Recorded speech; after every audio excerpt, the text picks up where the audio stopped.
Assalamualaikum warahmatullahi wabarakatuh. Halo teman-teman Sobi Nusantara dimanapun teman-teman berada. Baik lagi nih di channel Andromeda Snakehead. Apa kabar teman-teman semua? Semoga kabar teman-teman semua selalu dalam keadaan baik beserta ikan cana yang teman-teman juga. Dan di kesempatan video kali ini saya bakalan sharing pengalaman saya bagaimana cara merawat ikan cana auranti PO sampai ikan ini settle. Dan ikan yang ada di depan saya ini kipan saya ya udah ada sekitar mau 1 bulan lah, kurang 5 hari, karena ikan ini saya beli pada tanggal 15 Juni kalau nggak salah ya, 15 Juni, dan sampai pada rumah saya tanggal 16 Juni. Jadi hampir sebulan lah. Jadi di sini saya bakalan ngasih tips ya. Tips bagaimana cara merawat ikan cana auranti. Ini khusus auranti PO-an ya, yang masih fresh import, yang masih belum settle di Indonesia, dan pastinya ada treatment khusus supaya cana auranti tersebut settle ya. Oke, langsung saja kita bahas treatmentnya ya. Jadi untuk penanganan pertama yang saya lakukan untuk ikan ini adalah mengkarantinanya terlebih dahulu. Dan untuk kondisi awal ikan ini masuk, setelah saya unboxing, saya lihat untuk kondisinya sendiri sih lumayan bagus ya. Bodinya mulus dari mulai ujung mulut sampai ujung ekornya, enggak sih, dari ya keseluruhan bodinya itu mulus, gak ada luka ataupun jamur. Tapi ada minusnya, jadi dorsal bawah sama ekornya itu rusak. Jadi ketika ikan ini sampai kondisinya gak mulus 100%, jadi ada minus di ekor sama di dorsalnya. Tapi sekarang sih alhamdulillah udah mulai tumbuh ya, bisa dilihat. Nah, untuk treatment yang saya lakukan ketika ikan ini datang yaitu mengkarantinanya terlebih dahulu, karena mengingat ikan ini adalah ikan fresh WC ya. Artinya ikan ini masih belum sepenuhnya bisa beradaptasi dengan lingkungan, baik itu dari iklim atau cuaca ataupun dengan airnya ya. Maka dari itu pentingnya karantina di sini. Jadi untuk karantinanya sendiri sih di sini saya menggunakan medianya ya. Medianya menggunakan tank ya. Jadi teman-teman bisa menggunakan media tank ataupun box styrofoam. Terus yang mana sih yang lebih bagus? Saya sarankan sih buat teman-teman mengkarantina ikan PO ya. Ikan PO itu di box styrofoam itu lebih aman, karena biasanya untuk ikan-ikan PO itu masih ada sifat-sifat liarnya. Jadi kalau misalkan kita taruh di tank, biasanya dia suka kagetan dan sering kalau kita kasih substrat, dia bakalan ngacak-ngacak substratnya, dan itu adalah hal yang wajar ya, karena yaitu sifat liarnya itu. Dan yang bahaya sih kalau misalkan kita taruh di tank dan si ikannya itu ngamuk-ngamuk gitu. Kalau dia loncat-loncat atau nabrakin kaca tank, itu kan kaca itu sifatnya keras ya, jadi bisa membahayakan dari kondisi si ikan itunya sendiri. Jadi lebih baik teman-teman kalau misalkan ada styrofoam, lebih baik di karantinanya di box styrofoam untuk menghindari hal-hal yang tidak diinginkan gitu. Bisa, karena kan kalau misalkan si ikannya gerabak-gerubuk gitu, ngamuk atau loncat-loncat nabrakin tutup tank, bisa luka dan berjamur, itu bakalan bahaya ya. Nah, khusus untuk yang di tank, saya sarankan untuk menggunakan tank polosan ya. Jadi si tanknya itu dipolosin aja gitu, nggak pakai substrat atau yang lain-lain ya. Pokoknya tank sama air aja, udah itu aja. Jadi polosan ya. Terus yang kedua untuk air ya. Untuk airnya teman-teman bisa gunakan air gunung, air sumur, atau air pump juga bisa. Tapi khusus untuk air pump itu lebih baik diendapkan terlebih dahulu ya, 2 kali 24 jam atau 2 hari ya, untuk supaya kandungan karena kan untuk air pump itu pasti mengandung kaporit atau kapur atau pembersih penjernih airnya, itu kurang bagus lah untuk si ikan ya. Jadi lebih baik untuk yang khusus air pump itu diendapkan terlebih dahulu.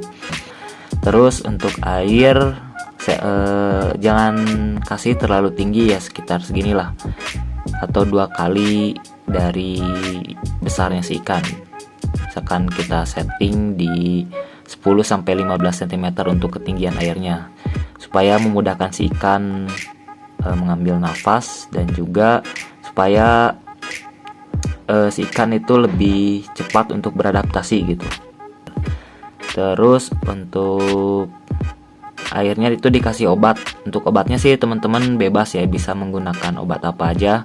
Dan di sini saya menggunakan obat akriplavin. Tapi teman-teman disesuaikan aja dengan teman-teman punyanya obat apa ya.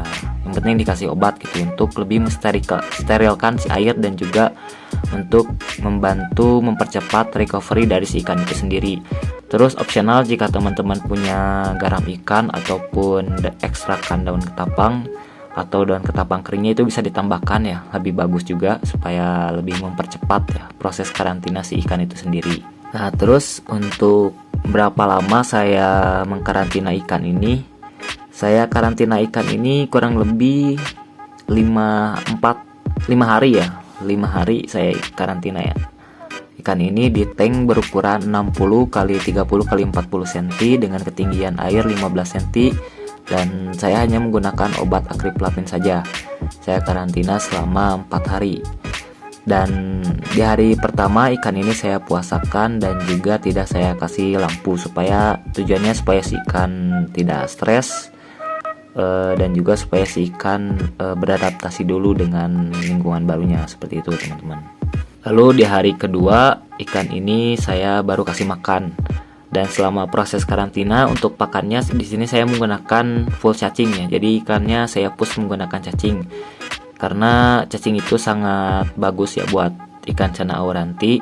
Selain bisa mempercepat masa recovery atau karantina dari si ikan itu sendiri, cacing juga bisa berfungsi sebagai obat ya, dimana jika ditemui si ikan tersebut sakit atau ada dorsal yang rusak seperti ikan saya ini ya, itu bahkan lebih cepat untuk penyembuhannya ya. Nah, lalu langkah apalagi yang saya lakukan setelah ikan di karantina?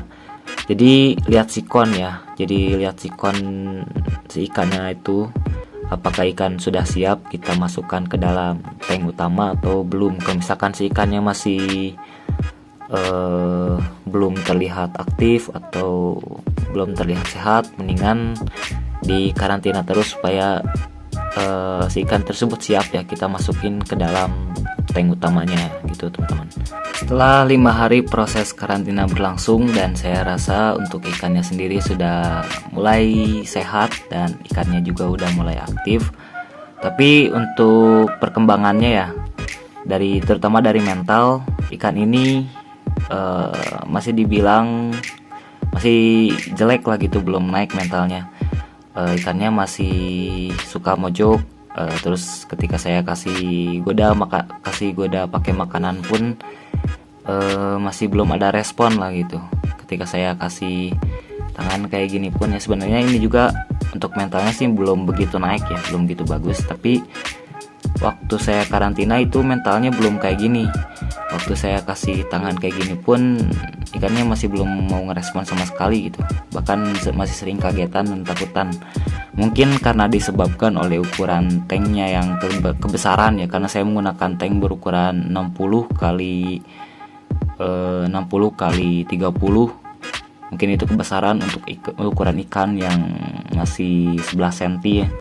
Jadi saya sarankan buat teman-teman ketika mau karantina di tank, pakailah tank yang sesuai dengan ukuran ikannya. Misalkan ukuran ikan teman-teman itu 10-12 cm, jadi teman-teman karantina di ukuran paling besar ya 40 cm lah, paling kecil 30 cm. Jadi disesuaikan dengan ukuran ikan itu sendiri ya, jadi mentalnya juga lebih cepat naik. Tapi itu juga balik lagi di karakter si ikan itunya sendiri. Jadi ada juga yang ikan yang baru kita masukin ke tank, ikan mentalnya udah naik, itu juga ada. Jadi ya untuk mengantisipasi lah gitu. Jadi kita taruh aja di tank yang sesuai dengan ukuran ikan tersebut. Nah, setelah proses karantina, ikan ini saya pindahkan di tank berukuran 35 x 30 x 30 cm ya kalau nggak salah. Untuk perkembangannya sendiri sih menurut saya lumayan signifikan ya. Ketika saya pindahkan, saya itu di tank utamanya ya, dia udah nggak di karantina lagi, bukan di tank karantina. Jadi tanknya udah saya kasih substrate, juga saya kasih bebatuan ya walaupun sedikit gitu. Tapi untuk perkembangannya sih lumayan bagus ya. Ketika saya goda menggunakan makanan itu udah mulai mau ngerespon, dan juga saya kasih tangan gini juga udah mau ngerespon ya. Lalu untuk perawatannya hariannya saya kasih makan mulai bervariasi ya. Yang tadinya cuma saya kasih cacing, saya kasih pus cacing, jadi saya kasih tambahan berupa jangkrik dan juga saya kasih pelet ya. Dan untuk ikan ini sih ketika saya kasih pelet pertama kali itu langsung mau teman-teman. Padahal ini ikan masih baru fresh ya, WC-an atau PO-an, tapi udah mau langsung makan pelet. Jadi ya ada nilai plus juga sih. Jadi gak perlu ribet-ribet ngajarin dia pelet. Ikannya udah mau langsung mau pelet. Tapi untuk mental kaca, ketika saya kasih kaca sih sampai sekarang masih belum mau ya. Masih belum mau saya kasih kacain tuh. Responnya sih masih diem kayak gini aja. Tapi kadang-kadang kalau saya kasih tangan kayak gini dia udah mau ngerespon ya, kayak mau flaring tipis-tipis lah. Ini kayak malah diem nih kan ini. Ya masih gini lah, masih belum begitu stabil sih sebenarnya, tapi ya udah melewati fase-fase tadi ya, mulai dari mojok, nguncup, itu udah terlewati dan ikannya udah aktif banget sih sekarang ke mojokan gitu. Oke, jadi itu ya treatment yang saya lakukan untuk ikan ini ya, mulai dari ikan ini datang terus saya karantina sampai ikan ini stabil. Jadi seperti itu kesimpulannya. Jika teman-teman mau mengkarantina ikan PO-an, yang harus teman-teman lakukan adalah yang pasti mengkarantina. Teman-teman bisa gunakan medianya ya dari tank ataupun styrofoam, itu sama aja. Lalu yang kedua, setting tank polosan ya. Kalau teman-teman karantinanya di tank, jangan gunakan substrat, supaya memudahkan teman-teman juga buat ngebersihinnya atau ketika teman-teman water change. Terus setting air di ketinggian 10 sampai 15 cm, jadi jangan terlalu tinggi. Lalu dikasih obat supaya mensterilkan. Terus bisa teman-teman tambahkan juga ketapang atau garam ikan. Terus pushbang menggunakan cacing, karena cacing itu memiliki banyak manfaat ya buat si ikan, terutama untuk ikan-ikan awaran tipe O ya, buat lebih membuat si ikan tersebut sehat dan juga bisa menyembuhkan ikan-ikan yang sakit ya, baik itu dari jamur ataupun ikan seperti saya yaitu yang dorsalnya rusak. Lalu sesuaikan juga ya untuk ukuran tanknya, usahakan jangan terlalu besar, jadi menyesuaikan aja dengan ukuran si ikannya. Kecuali kalau memang ikannya sudah stabil, mentalnya udah naik, itu gak apa-apa kalau kita masukin ke tank yang ukurannya lebih besar juga. Nah, contohnya kayak ikan saya ini. Sekarang saya rasa ikan ini sudah mulai stabil dan mentalnya udah mulai naik. Jadi saya pindahkan lagi dari ukuran yang tadi ya, dari ukuran tank yang kecil 35 x 30, saya pindahkan ikan awaranti ini ke tank yang ukuran lebih besar. Malahan ini ukurannya 80 cm dengan settingan tank seperti ini. Saya semi biotop lah mungkin ya, biotop ala-ala kayak gini. Ini alhamdulillah sih untuk mentalnya nggak robah ya. Jadi mungkin karena ikannya sudah mulai stabil juga, udah settle. Jadi kalau misalkan untuk ikan-ikan yang baru sih diusahakan untuk menggunakan tank yang menyesuaikan aja lah gitu dengan ukurannya. Oke, mungkin segitu aja video kali ini. Semoga ada hal yang bisa teman-teman dapatkan atau teman-teman ambil dari video ini. Mohon maaf bila ada salah-salah kata. Saya Dika dari channel Andromeda Snakehead. Sampai jumpa di video selanjutnya. Assalamualaikum warahmatullahi wabarakatuh.